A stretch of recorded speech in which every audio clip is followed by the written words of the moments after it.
ക്രിസ്തുനാമത്തിൽ എല്ലാവർക്കും ഈശോമിശിഹായ്ക്ക് സ്തുതിയായിരിക്കട്ടെ. ഇന്ന് ആണ്ടുവട്ടം 16-ാമത്തെ ഞായർ.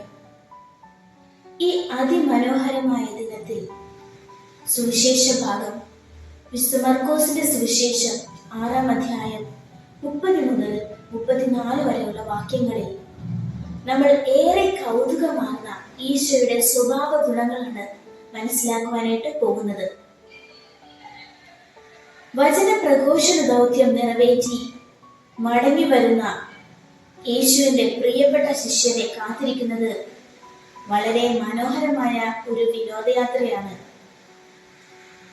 ഈ വിനോദയാത്രയുടെ പ്രത്യേകത എന്നാൽ അവർക്ക് ഈശോയുടെ കൂടെ ആയിരിക്കുവാനുള്ള ഒരു സുവർണ അവസരമാണ്. ഈശോയോടൊപ്പം തനിച്ചിരിക്കുക,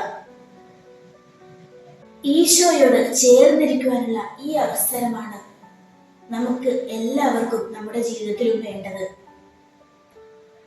പ്രിയമുള്ളവരെ, തിരക്കേറിയ ജീവിതത്തിനിടയിലും നമ്മൾ കർത്താവിന്റെ ഒപ്പമായിരിക്കുവാൻ, കർത്താവിന്റെ അടുക്കിലേക്ക് ഓടിയെത്തുവാൻ ശ്രമിക്കണം.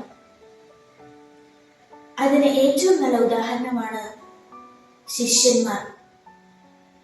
അവർ കുറെ ദിവസങ്ങളോളം വചനപ്രഘോഷണത്തിനായി ഗ്രാമപ്രദേശങ്ങളിലെല്ലാം പോയി വചനം പ്രഘോഷിച്ച് ഭക്ഷണം കഴിക്കുന്നതിന് പോലും സമയമില്ലാതെ യേശുവിന് നൽകാൻ, ക്രിസ്തുവിന്റെ സുവിശേഷം നൽകാൻ ഓടി അലഞ്ഞ് തിരിച്ചു വരുന്ന ഈ ശിഷ്യന്മാർക്ക് അല്പസമയം ഒന്ന് വിശ്രമിക്കാൻ പോലും കിട്ടിയിട്ടില്ല.